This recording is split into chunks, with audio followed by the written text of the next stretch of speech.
Assalamualaikum warahmatullahi wabarakatuh. Alhamdulillahi rabbil alamin. Nahmaduhu wa nasta'inu wa nastaghfiruh wa na'udzu billahi min syururi anfusina wa min sayyiati a'malina. May yahdihillahu fala mudhillalah wa may yudlilhu fala hadiyalah.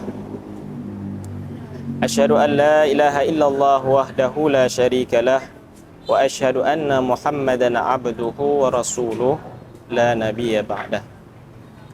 Segala puji bagi Allah Subhanahu wa taala, Tuhan semesta alam, Rabbul alamin, yang menguasai seluruh alam, yang telah memberikan kenikmatan kepada kita sehingga pada hari ini, tepatnya malam ke-16 Ramadan, Allah masih memberikan kita nikmat sehat, nikmat badan, nikmat ihsan dan nikmat-nikmat lainnya yang mesti kita syukuri, yang mesti kita pahami hingga sampai dengan saat ini.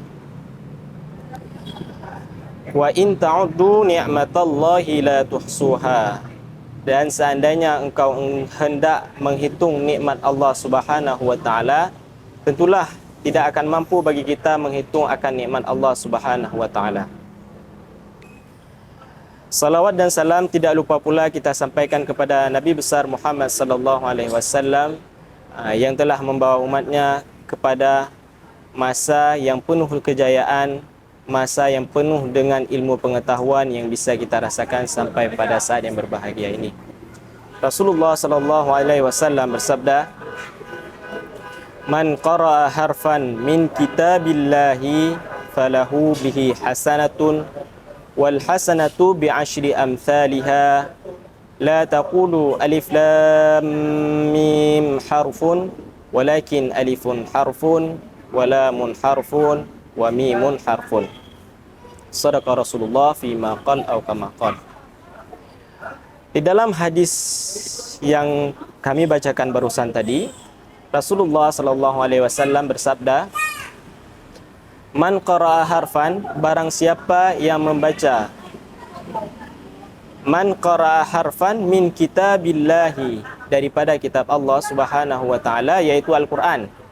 Yang mana kita ketahui bahwasanya Al-Qur'an itu diturunkan pada bulan Ramadan, tepatnya pada malam nuzul Quran atau yang lebih dikenal pada malam Lailatul Qadar.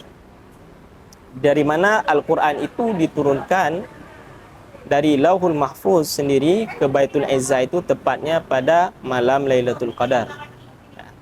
Sebagaimana dalam surat Al-Qadar, Astagfirullah, Bismillahirrahmanirrahim, Inna anzalnahu fi Lailatul Qadar. Sesungguhnya kami telah menurunkannya, yaitu Al-Quran, pada malam yang mulia, yaitu pada malam Lailatul Qadar.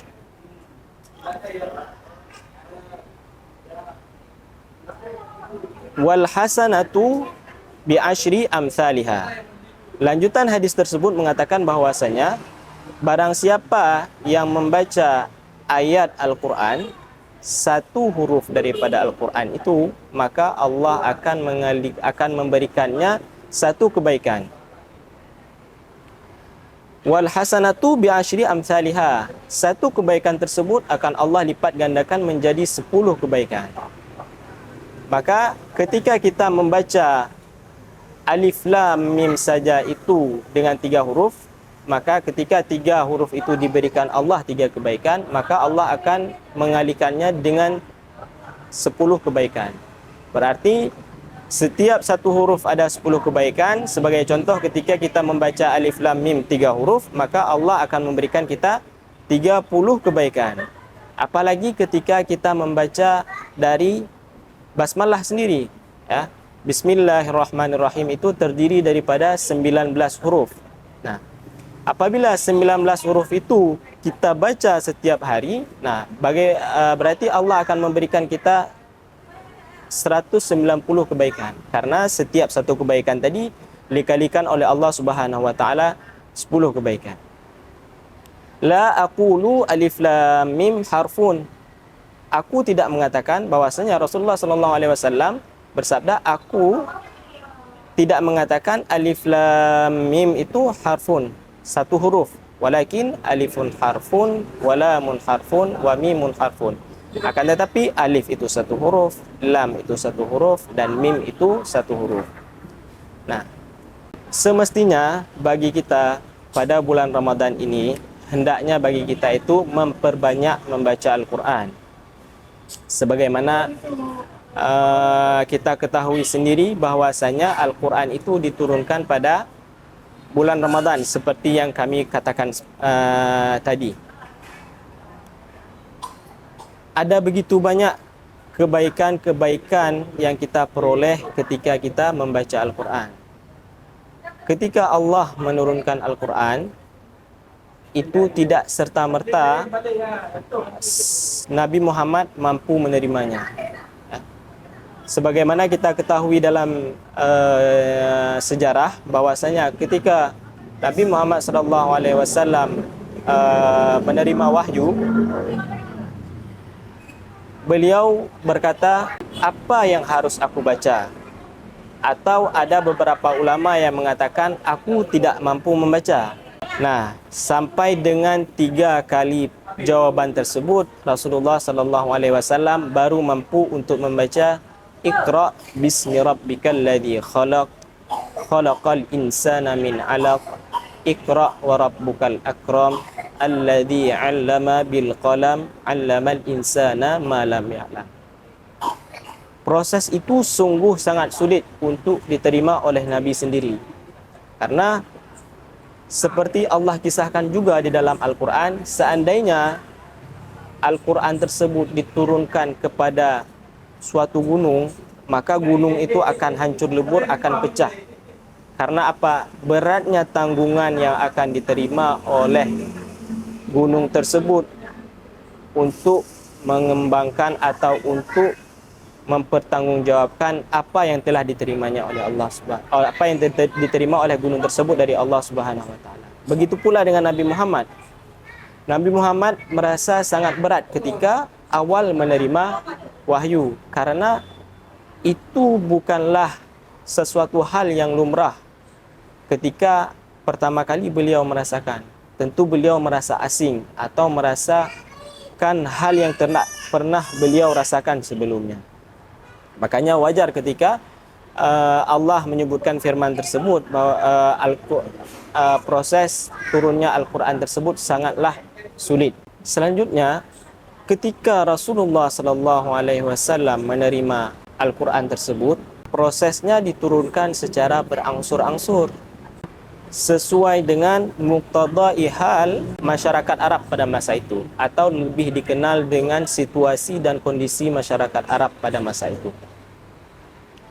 Jadi ketika ada suatu ayat yang turun, maka tentulah ada sebab musabab atau yang dikenal dengan asbabun nuzul. Tapi tidak seluruh dari ayat Al-Quran tersebut memiliki asbabun nuzul. Ada juga yang tidak memiliki asbabun nuzul, seperti ayat-ayat tentang surga dan neraka, itu ada yang tidak memiliki asbabun nuzul. Jadi semestinya bagi kita seorang mukmin, seorang muslim itu, apalagi di bulan yang penuh berkah ini, sebagaimana yang telah Allah janjikan itu, kita memperbanyak akan membaca Al-Quran. Sebagaimana pula sabda Rasulullah SAW, Iqra'ul Qur'ana fa innahu ya'ti yaumal qiyamah syafi'an li ashabihi. Bacalah oleh kalian akan Al-Quran tersebut, maka kelak pada hari kiamat Al-Quran itu akan datang sebagai pemberi syafaat kepada orang yang membaca. Begitu banyak kebaikan-kebaikan yang telah Allah berikan kepada kita untuk kita rasakan mukjizat daripada Al-Quran tersebut. Jika kita telusuri bagaimana proses Al-Quran tersebut ada hingga sampai saat ini, sangatlah rumit. Tentu kita akan berpikir bahwa kita tidak mampu untuk melalui hal tersebut. mulai dari bagaimana Rasulullah sallallahu alaihi wasallam menerima wahyu tersebut. Setelah itu Rasulullah sallallahu alaihi wasallam mengatakan atau membacakan kepada Zaid bin Sabit selaku katibul Quran yang menulis Al-Quran, dan beliau menuliskannya, memahatkannya di batu-batu, di tulang belulang, yang mana pada masa itu tentu sangat sulit dan bahkan tidak mungkin untuk memiliki sebuah kertas seperti yang kita rasakan saat ini. Kita sudah memiliki mushaf, lembaran-lembaran yang sudah lengkap dengan baris, dengan titik, dengan ayat, dengan sempurna daripada Al-Quran itu, dan kita hanya diperintahkan untuk membacanya. Apakah sangat sulit bagi kita untuk membacanya walaupun hanya satu halaman?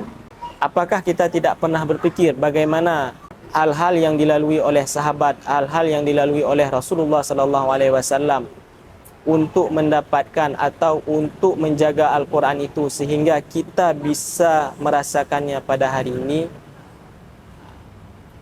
Tentulah bagi kita banyak-banyaklah membaca Al-Quran, karena itu merupakan sebuah perniagaan yang tidak pernah akan rugi. Sebagaimana firman Allah Subhanahu wa taala, innal ladzina yatluna kitaballahi wa aqamas shalah wa yunfiqu mimma razaqnahum, di mana pada akhirnya orang-orang yang membaca Al-Quran tersebut, mereka adalah orang-orang yang memperoleh perniagaan yang tidak pernah akan merugi sampai kapanpun. Karena apa? Itulah yang akan kita dapatkan di dunia ataupun di akhirat kelak.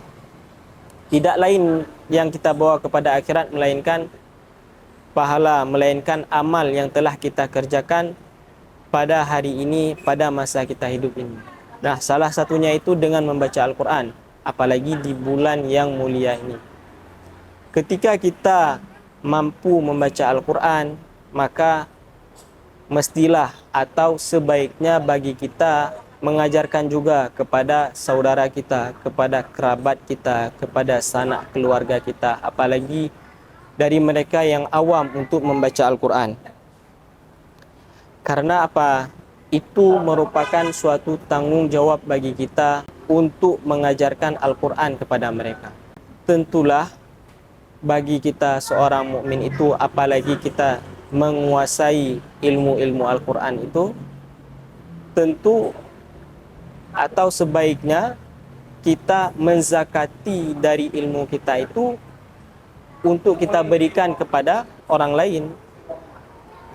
Karena sejatinya seorang penuntut ilmu itu tidak akan memperoleh apapun ketika ia mengamalkan apa yang ia miliki.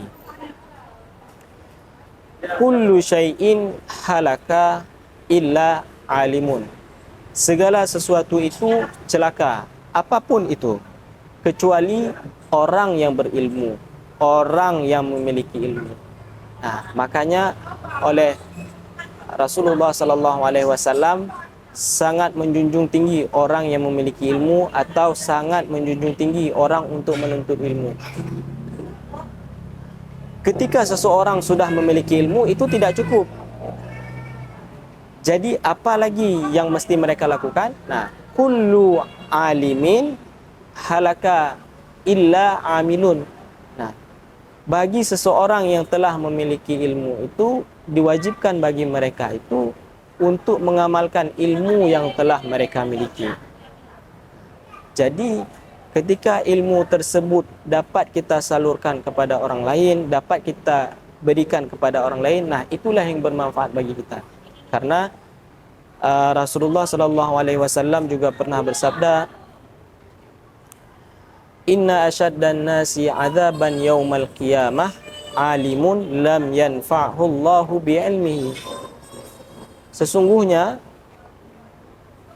azab yang orang yang paling keras azabnya di akhirat itu atau pada hari kiamat itu adalah seorang alim, yaitu mereka orang-orang yang memiliki ilmu, mereka yang telah Allah berikan ilmu, mereka yang telah Allah titipkan ilmu di dalam hati mereka, di dalam diri mereka, di dalam akal pikiran mereka. Lam yanfa'hu Allahu bi'ilmihi, akan tetapi Allah tidak menghendaki atau Allah tidak memberikan bagi mereka itu manfaat dari ilmu tersebut. Karena apa? Karena mereka tidak mengamalkan ilmu mereka. Nah, mereka hanya memberikan manfaat kepada diri mereka sendiri. Itulah yang dipesankan oleh Rasulullah kepada kita. Sungguh seorang alim itu akan mendapatkan azab yang pedih ketika di akhirat nanti, ketika dia tidak memberikan manfaat atau ilmu yang dia miliki itu tidak memberikan manfaat bagi dirinya sendiri dan bagi orang lain. Nah, selanjutnya ketika seseorang berilmu itu telah beramal dengan apa yang dimilikinya, maka yang terakhir yang mesti dimiliki oleh seorang pemberi ilmu tersebut adalah ikhlas. Ya. Ketika dia sudah mengamalkan, tentu dia harus memiliki keikhlasan. Kullu amilin halaka illa mukhlisun. Jadi setiap orang-orang yang telah memiliki ilmu itu dan telah mengamalkan ilmu tersebut, maka semestinya bagi mereka itu memiliki keikhlasan dalam diri mereka itu untuk memberikan ilmu tersebut kepada orang lain. Jadi tidak hanya boleh berhenti kepada orang tersebut. Bahkan pada sabda lain Rasulullah sallallahu alaihi wasallam mengatakan, ilmu yang bermanfaat itu adalah ilmu yang ketika disampaikan kepada orang tersebut, justru dengan ilmu tersebut dia mendapatkan ilmu yang baru. Jadi ketika kita menyampaikan ilmu baru kepada orang lain, maka disitulah selain kita mengulang ilmu tersebut, maka Allah menjanjikan juga kepada kita, kita akan mendapatkan ilmu yang baru. Nah, di bulan puasa ini, kita orang-orang yang mampu untuk membaca Al-Quran, mempunyai kelebihan membaca Al-Quran, kita paham tentang bagaimana cara membaca Al-Quran, kita paham bagaimana ilmu tajwid, kita paham bagaimana hal-hal yang berkaitan dengan Al-Quran, maka sudah tentu wajib bagi kita untuk membantu teman kita, membantu saudara kita, membantu anak kita, membantu kerabat kita untuk bisa membaca Al-Quran. Karena itu menjadi bagian dari tanggung jawab kita.